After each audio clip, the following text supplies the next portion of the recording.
آج کے اس درس میں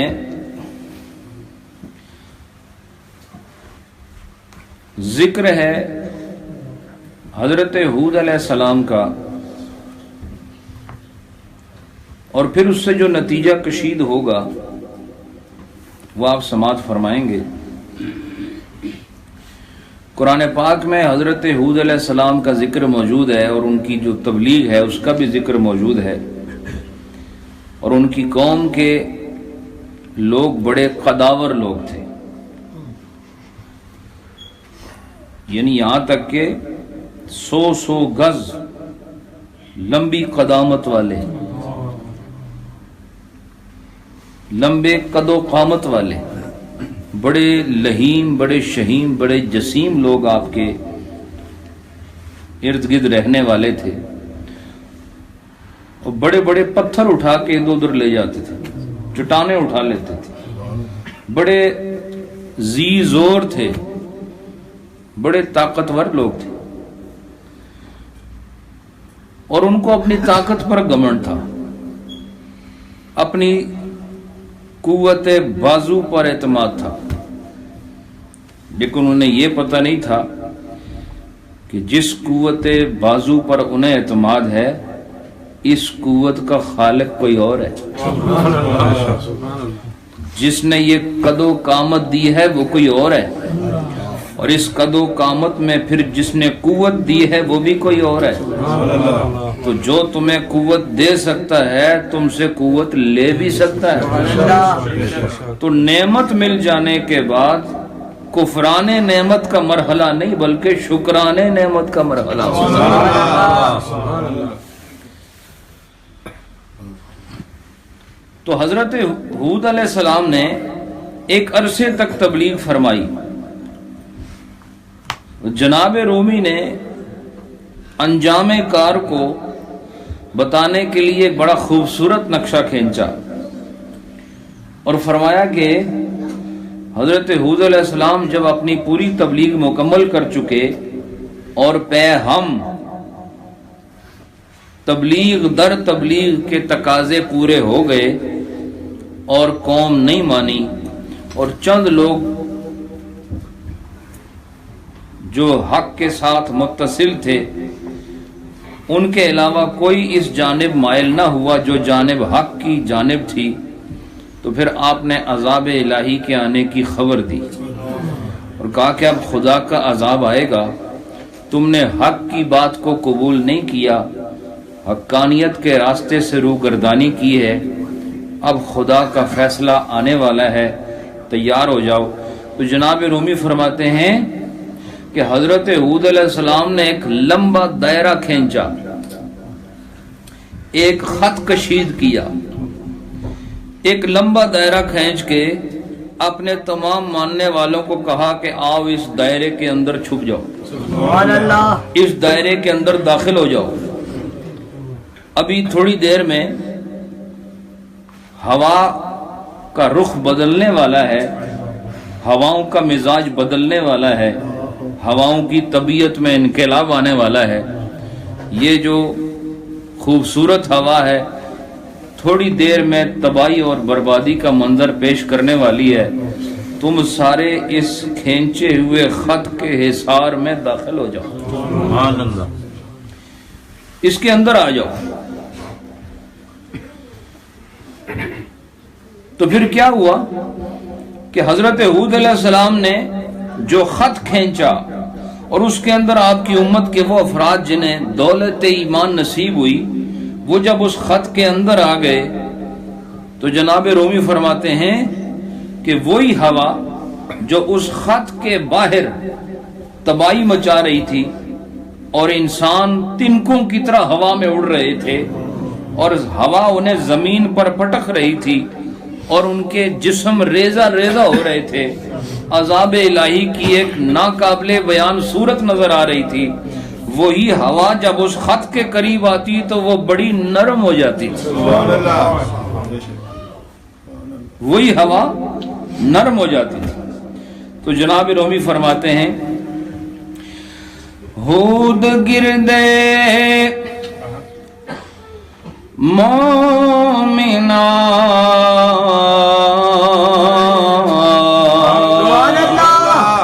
خط کشید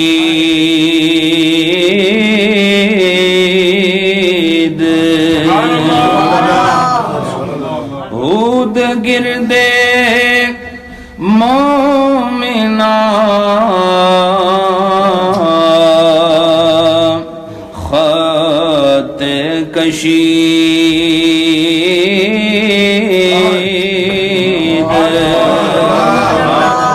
نرم میں شد باد کے آ جام رسید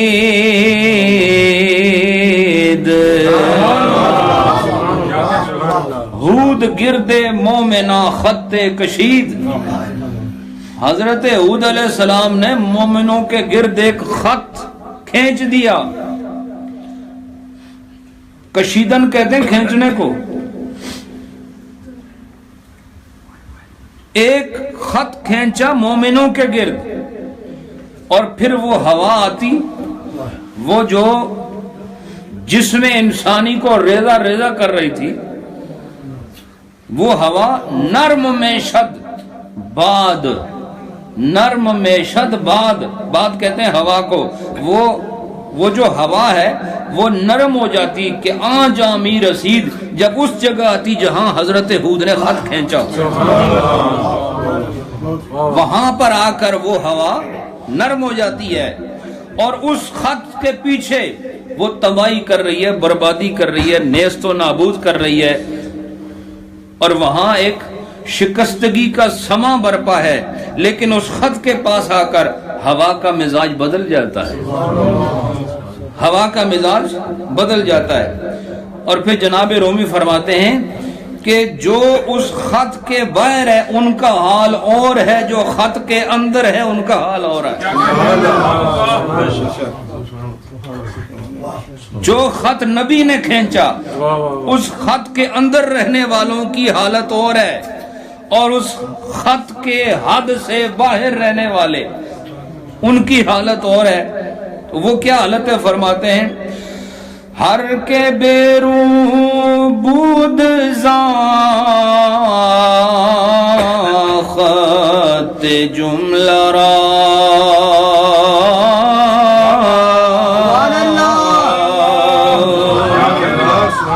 ہر کے بیرو بود زاں خط جملہ را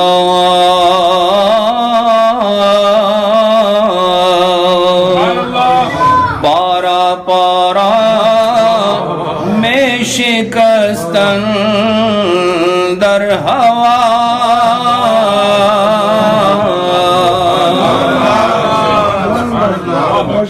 خط سے باہر حال اور ہے اور خط سے اندر حال اور ہے.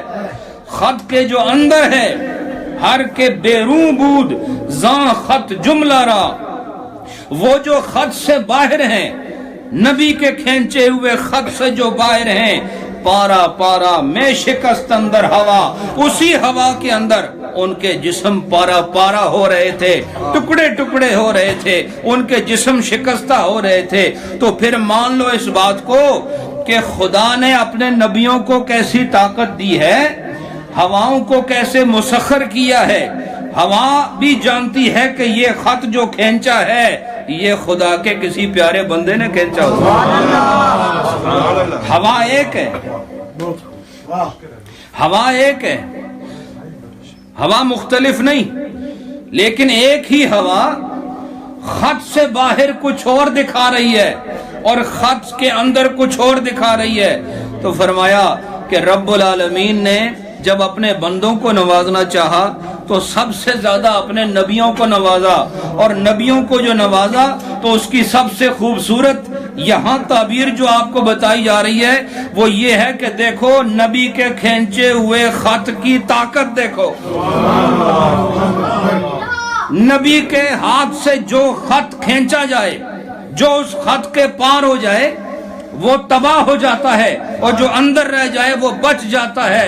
بتاؤ اگر خط دست نبی کا یہ مقام ہے تو عین دست نبی کا مقام کیا ہے؟ اگر نبی کے ہاتھ سے کھینچے ہوئے خط کا یہ مقام ہے تو پھر نبی کے اپنے ہاتھ کا مقام کیا ہوگا؟ نبی کے دل کا مقام کیا ہوگا؟ نبی کے نگاہ کا مقام کیا ہوگا؟ نبی کی زبان کا مقام کیا ہوگا؟ فرمایا کہ یہ نبی صرف پیغام دینے والے نہیں بلکہ عذاب الہی سے بچانے والے بھی ہوا کرتے۔ یہ تو یہاں بیان ہوا کہ ہوائیں مسخر ہو رہی ہیں، ہوا مسخر ہو رہی نبی کے لیے۔ فرمایا پھر یہ کس کا واقعہ ہے؟ یہ حضرت ہود علیہ السلام کا واقعہ ہے، یہ حضرت ہود کا واقعہ ہے۔ اور اب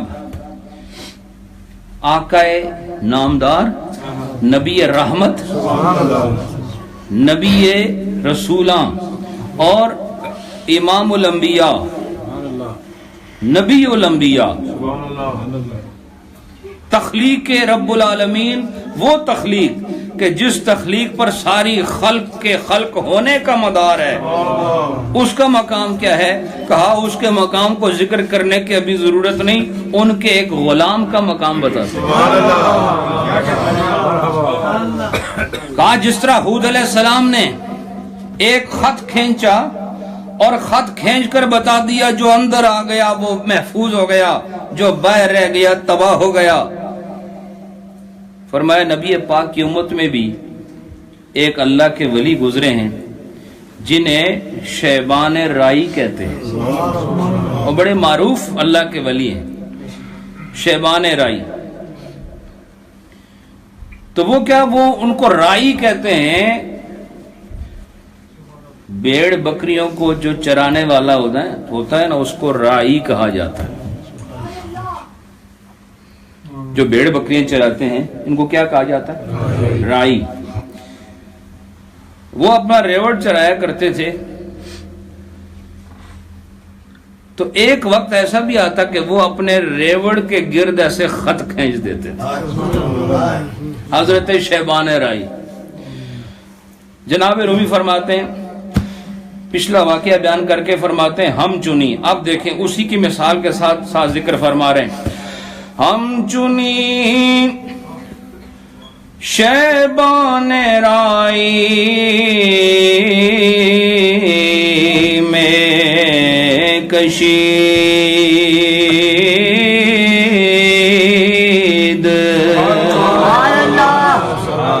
ہم چنی شیبان رائی میں کشید،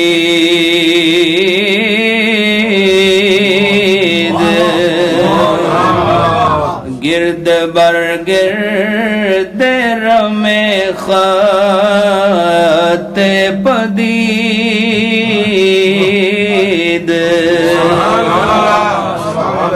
ہم چنی اسی طریقے سے شیبان رائی میں کشید۔ شیبان رائی نے بھی بالکل اسی طرح ایک خط کھینچ دیا کرتے تھے، گرد بر گرد رما کہتے ہیں، ہمارے پشتو میں بھی استعمال ہوتا ہے، فارسی میں ریوڑ کو کہا جاتا ہے رما۔ تو وہ اپنے ریوڑ کے گرد بھی ایک خط پدید، وہ ایک واضح خط اپنے ریوڑ کے گرد کھینچ دیتے تھے۔ وجہ کیا تھی؟ اپنے ریوڑ کے گرد خط کیوں کھینچتے تھے؟ وجہ کیا تھی؟ تو اگلے شعر میں بعد میں پڑھوں گا، پہلے اس کی وضاحت کر دیتا ہوں۔ وہ اس لیے کہ جب جمعے کی نماز کا وقت آتا،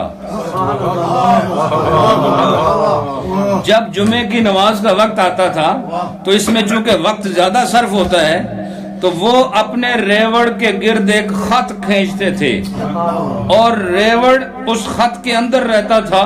اور وجہ کیا تھی؟ تاکہ کوئی بھیڑیا آ کر بکری نہ کھا جائے، کوئی بھیڑ نہ کھا جائے، نہ اس خط سے باہر بکری آئے نہ اس خط کے اندر بھیڑیا آئے، دونوں کے لیے حد قائم کر دی۔ کہا نہ اندر سے کوئی باہر جائے نہ باہر سے کوئی اندر جائے، اور اس کام کو نبھانے کے لیے عام طور پر دیوار کھڑی کی جاتی ہے، عام طور پر سد قائم کی جاتی ہے۔ جہاں پر دیوار ہو تو نہ کوئی اندر آ سکتا ہے نہ کوئی باہر جا سکتا ہے۔ فرمایا دنیا والے جب کسی کو اندر سے باہر اور باہر سے اندر آنے کے لیے روکنا چاہیں تو وہ دیوار بناتے ہیں، اور جو خدا کے محبوب بندے ہیں وہ اگر خدا کی دی ہوئی طاقت کا اظہار کرنا چاہیں، وہ یہی کام جو دنیا والے دیوار سے کرتے ہیں یہ اپنے خط دست سے ثابت کرتے ہیں۔ وہ ہاتھ کی لکیر سے وہی کام کرتے ہیں جو دنیا والے دیواروں سے کیا کرتے ہیں۔ اور فرمایا یہ اسی لیے یہ خط کھینچا گیا تاکہ اندر کوئی بھیڑیا نہ آئے۔ اب سنو شعر۔ چون بجمعہ میں شدو وقت نماز، چون بجمعہ میں شدو وقت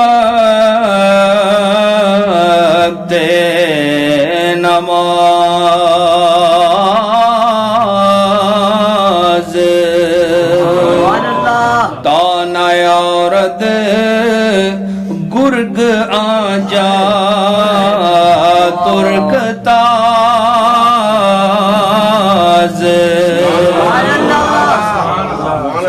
جب وہ جمعے کی نماز کا وقت ہوتا تو پھر وہ ایک خط کھینچتے تھے، کیوں؟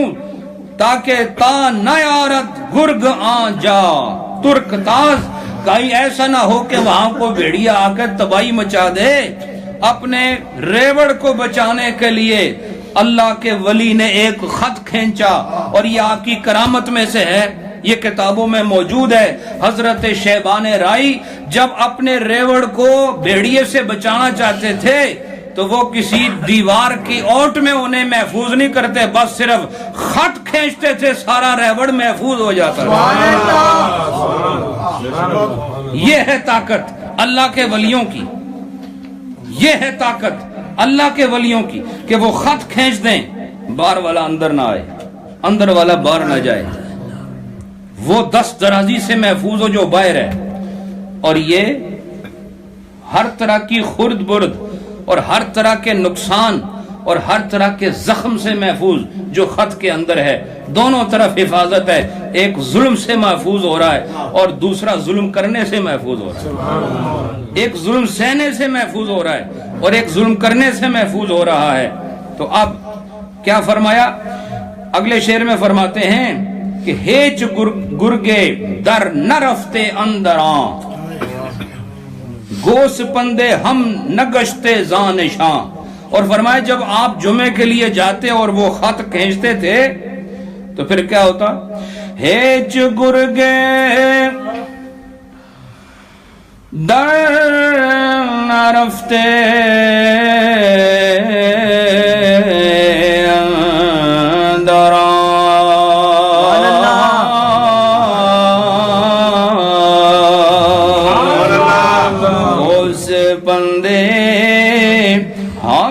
گشتے زانشاں۔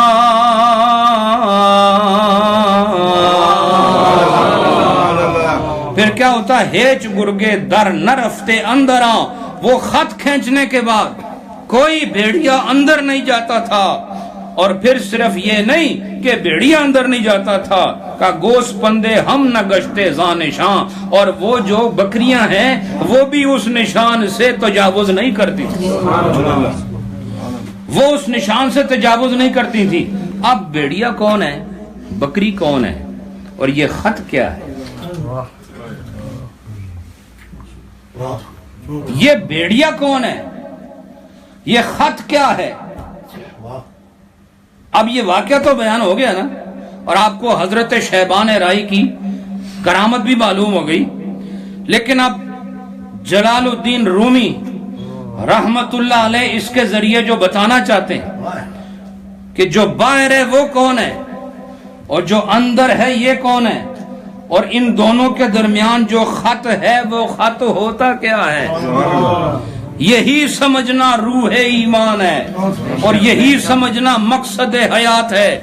فرمایا کہ یہ واقعہ جہاں خدا کے ولیوں کی طاقت بتا رہا ہے، وہاں ولیوں کا منصب بھی سمجھا رہا ہے، اور بتایا کہ اللہ کے ولی وہ ہوتے ہیں جو خط کھینچتے ہیں۔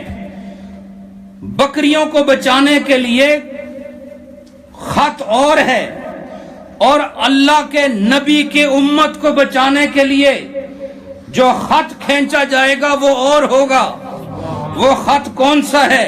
فرمایا جس طرح بکریوں کی حفاظت اس لیے ضروری ہے کہ اس کا تعلق رائی کے ساتھ ہے، اور بھیڑیے سے بچانے کے لیے حد قائم کرنا ضروری ہے تاکہ جس کا تعلق اس کے ساتھ ہے وہ محفوظ ہو جائے۔ فرمایا یہ خط قائم کرنے والے یہ اللہ کے ولی ہوتے ہیں، اور اس خط کو خط شریعت کہتے ہیں، اور جو اس خط کے اندر ہیں یہ امتی ہیں، اور جو خط سے باہر ہے وہ شیطان ہے۔ سمجھ آئی کہ نہیں آپ کو؟ فرمایا شیطان سے بچانے کے لیے حد رکھی شریعت کی، خط کھینچا شریعت کا، کہا یہ خط ہے، اس کے اندر رہو گے شریعت کا سایہ تم پر رہے گا، خط کے اندر رہو گے تم بھیڑیے سے محفوظ رہو گے، اور جو حد کے اندر رہا شیطان شریعت کی حد میں نہیں آ سکتا، تم قدم باہر نہ نکالنا، تمہارا ایمان محفوظ رہے۔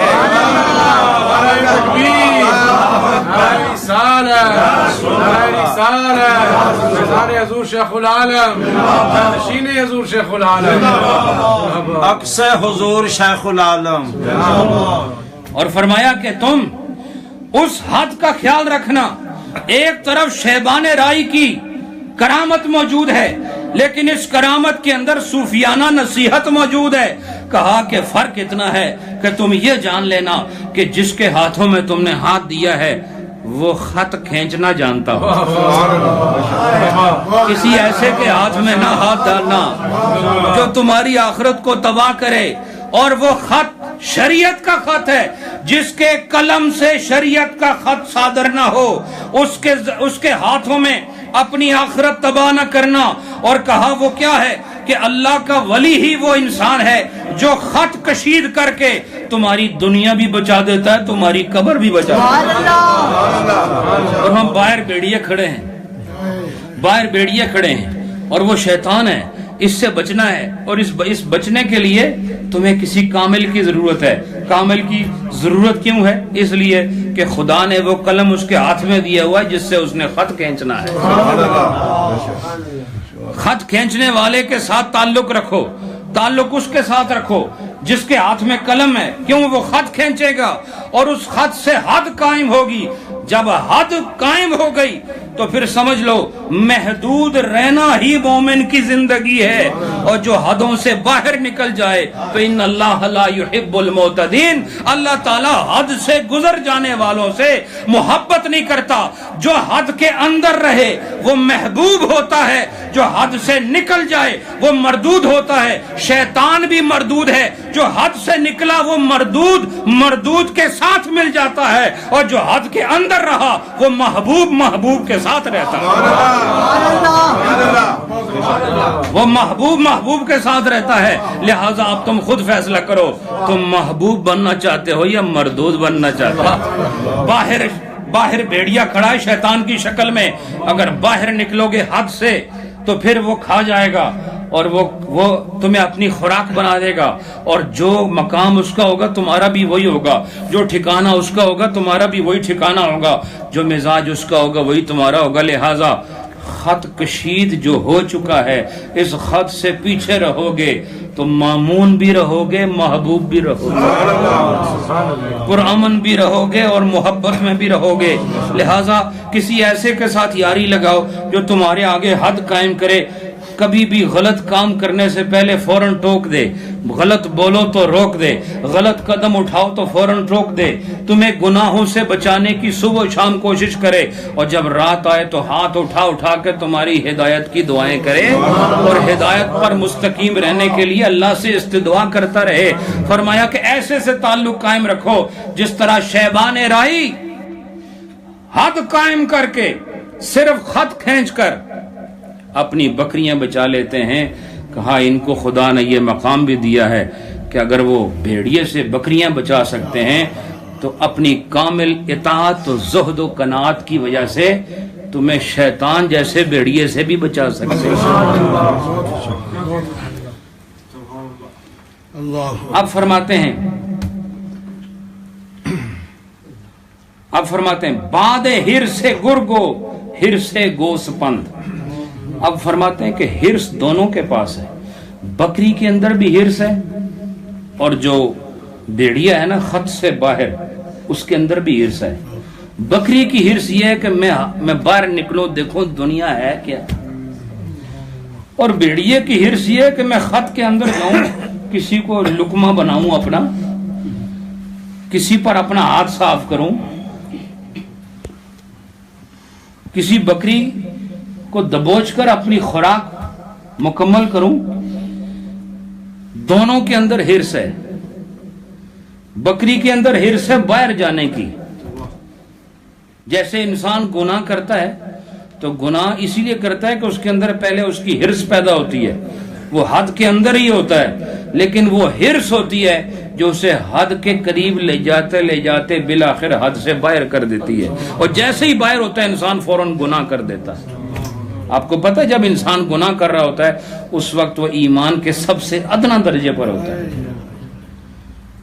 بالکل ادنا درجے پر ہوتا ہے، اور جب وہ نیکی کر رہا ہوتا ہے وہ ایمان کے اعلیٰ درجے پر ہوتا ہے۔ جب وہ فرما بردار ہوتا ہے تو نیکی کے اعلیٰ درجے پر ہوتا ہے، اور جب وہ نافرمان ہوتا ہے تو ایمان کے آخری درجے پر ہوتا ہے، بالکل لویسٹ درجے پر ہوتا ہے۔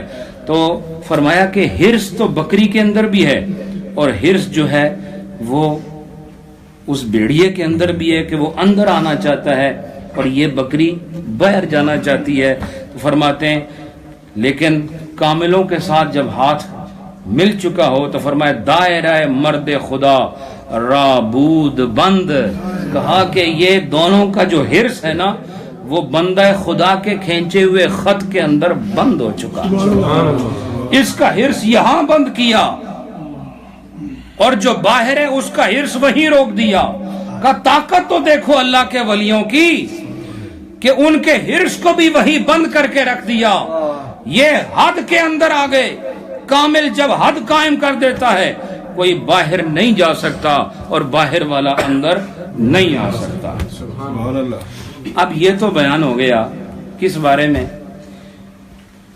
یہ بیان ہوا اس خط کے بارے میں جو کاملین کھینچتے ہیں، اور ابتدا ہوئی ہے حضرت ہود علیہ السلام سے، ابتدا ہے حضرت ہود علیہ السلام سے، اور پھر اس کی نظیر آئی حضرت جناب محمد مصطفیٰ کے ایک کامل امتی کے اندر کہ انہوں نے یہ کام کر کے دکھایا۔ حضرت ہود علیہ السلام نے دائرہ کھینچ کر امتیوں کو بچایا، اور غلام مصطفیٰ نے دائرہ کھینچ کر بھیڑیوں سے اپنی بکریوں کو بچایا۔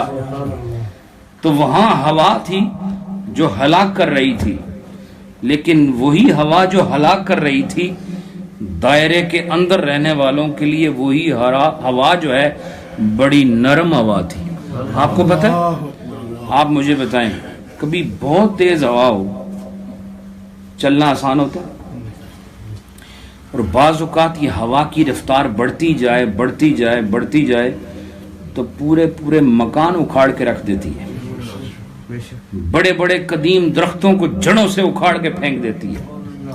یہ ہوا جب طغیانی پر آئے تو بڑی بڑی چٹانوں کو ہلا کے دور کر دیتی ہے، سمندروں میں طوفان برپا کر دیتی ہے۔ لیکن یہ کیسی بات ہے کہ ارد گرد ہر طرف تباہی ہے، لیکن دائرے کے ارد گرد وہی ہوا بڑی نرم ہے، وہی ہوا بڑی نرم ہے۔ تو فرمایا کہ یاد رکھو جس نے اس دائرے کی حد کو عبور نہیں کیا ان کے لیے یہ ہوا نرم ہی رہے گی. بس اب نقطے کی بات کر رہا ہوں اور ختم بھی کر رہا ہوں، بس سنتے جانا. جو حد کے اندر رہیں گے وہ ہوا جو دوسروں کو تباہ کر رہی ہے اسے خوشی فراہم کرے گی، وہ جو دوسروں کو نیست و نابود کر رہی ہے وہی ہوا اس کو تسکین فراہم کرے گی. فرمایا اسی طرح جب بندہ مومن حد کے اندر رہتا ہے، حد کے اندر رہتے رہتے جب اس کی زندگی کا آخری لمحہ آتا ہے تو ایک باد اجل بھی چلتی ہے، ایک باد اجل بھی چلتی ہے، اور وہ باد اجل حد میں رہنے والوں کو بڑی نرمی کے ساتھ اس جہان میں لے جاتی ہے جہاں مسرت اور نور اس کا انتظار کر رہے ہو. اور وہی ہوا حد سے گزرنے والوں کو جو ہوائے اجل ہے، جو باد اجل ہے، وہ حد سے باہر رہنے والوں کو ٹکڑے ٹکڑے کر رہی ہوتی ہے. اور وہی ہوا جو حد کے اندر رہنے والے ہیں ان کے لیے وہی ہوا بڑی نرم و خوش ہوتی ہے اور اس کے ساتھ ملنے والوں کو قبر کے اندر بشارتیں دیتے ہوئے گزر جاتی ہے. اب اس کو سنو. ہم چنی باد اجل با عارفاں،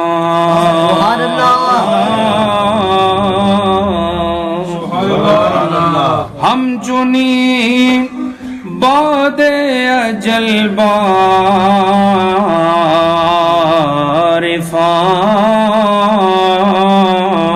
عارفاں، نرم و خوش ہم چون نسیم بوستان.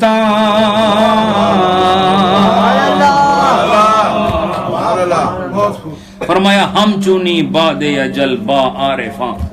اسی طریقے سے وہ جو باد اجل ہے نا وہ عرفان والوں کو، پہچان والوں کو، ایمان والوں کو نرم و خوش ہم چون نسیم بوستان، جس طرح باغ پر ہوا چلتی ہے اور وہ نرم و نازک ہوا ہوتی ہے اور اس ہوا کے چلنے سے اس بوستان میں خوبصورت پھول کھل جاتے ہیں، اسی طریقے سے عارفوں پر جب یہ باد اجل چلتی ہے تو ان کے لیے نرم و خوش ہوتی ہے.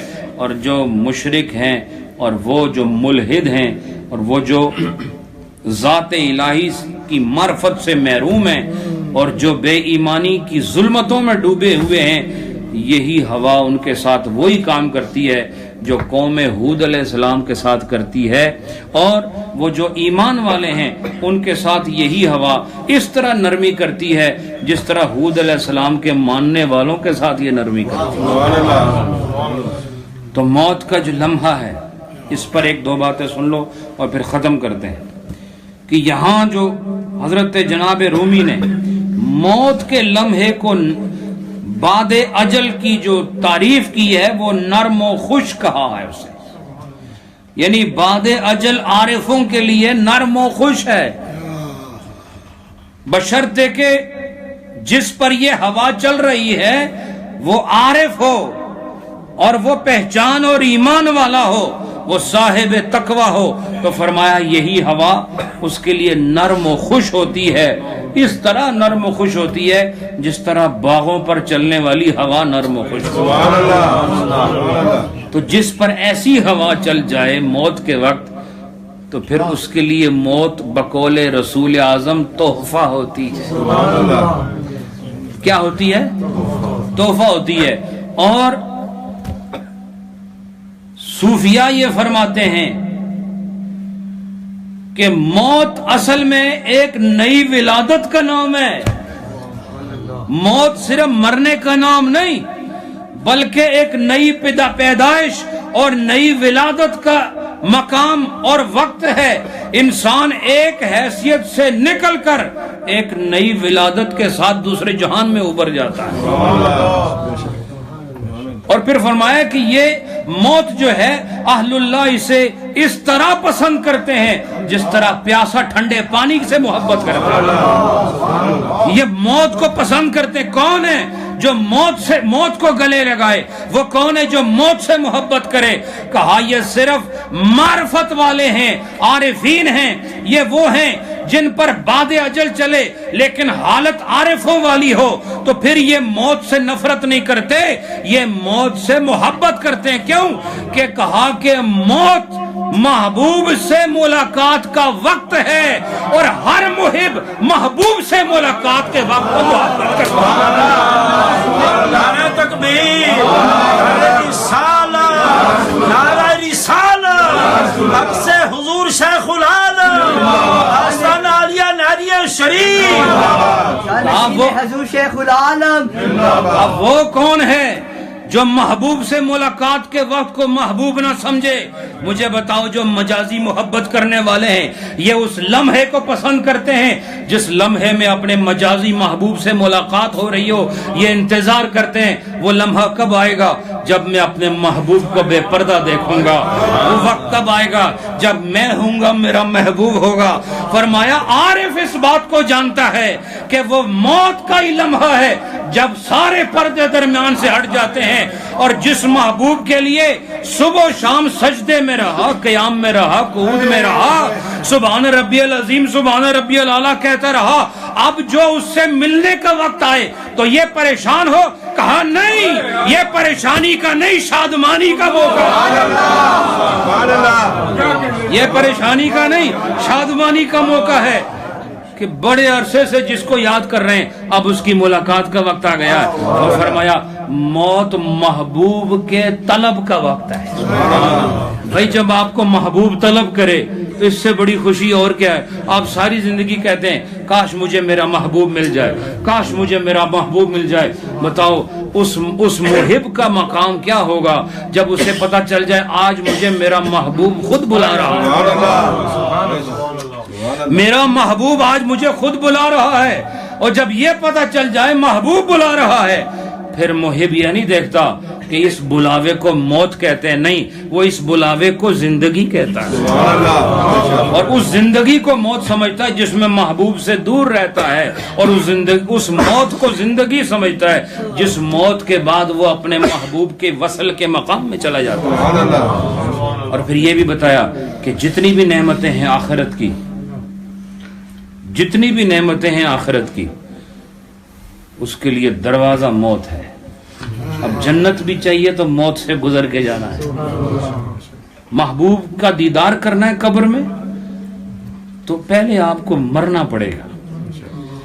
اگر آپ کو خدا کی نعمتیں وہ جو لفظوں میں نہیں لکھی جا سکتی، ذہنوں میں نہیں سما سکتی، اور شعور جن کا ادراک نہیں کر سکتا، اور عقل جس تک رسائی نہیں حاصل کر سکتی، فرمایا ایسی نعمت کو حاصل کرنے کے لیے موت کے دروازے سے اندر جانا ہوگا.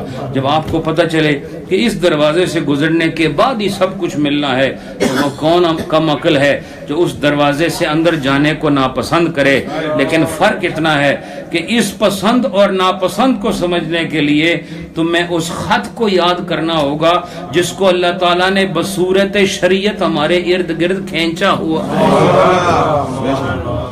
بس اس خط کے اندر رہو گے تو حد میں رہو گے، اور جو حد میں رہتے ہیں بعد اجل ان کے لیے خوش بھی ہوتی ہے، نرم بھی ہوتی ہے.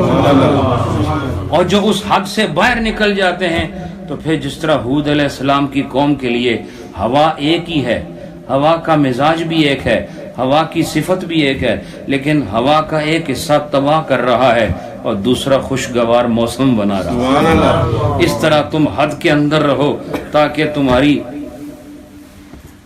رحمت جو خدا نے تمہارے لیے رکھی ہے، لامحدود رحمت حاصل کرنے کے لیے تمہیں حد میں رہنا ہوگا، اور جو حد میں رہتا ہے وہ لامحدود رحمت حاصل کرتا ہے. لہذا وہ حد کیا ہے؟ ہاتھ اٹھاؤ تو پہلے سوچو یہ غلط اور ناجائز فعل کی طرف تو نہیں اٹھ رہا. آنکھ کھولنے سے پہلے سوچو یہ حد سے باہر تو نہیں جا رہی. کان میں بات جانے سے پہلے یقین کر لو کہ حد سے باہر تو نہیں گزر رہا، قدم اٹھانے سے پہلے یقین کر لو کہیں یہ حدوں سے باہر تو نہیں جا رہا۔ جب آپ کو یقین ہو گیا کہ آپ حد کے اندر ہیں تو خدا لامحدود رحمت عطا فرمائے، تو حد میں رہو۔ اور اس حد کو شریعت کہتے ہیں، اس خط کو شریعت کہتے ہیں، اور اس کو کبھی کبھی اللہ کے نبی کے ذریعے خدا یہ خط کھینچ کر ہدایت کا سامان کرتا ہے، اور کبھی اپنے ولی کے ذریعے یہ خط کھینچ کر ہدایت کا سامان کرتا ہے۔ اسی لیے فرمایا یا ایھا الذین آمنوا اتقوا اللہ وکونوا مع الصادقین، ایمان والو سچوں کے ساتھ ہو جاؤ، کیونکہ جب سچوں کے ساتھ ہو جاؤ گے تو وہ حد کے اندر ہیں، خط انہوں نے کھینچا ہوا ہے، بس فرق اتنا ہے اس خط کے اندر داخل ہو جاؤ، پھر جو رحمت ان پر برس رہی ہے تم پر بھی وہی رحمت برسے گا۔ اللہ آپ سب کو خوش رکھے، شاد و آباد رکھے۔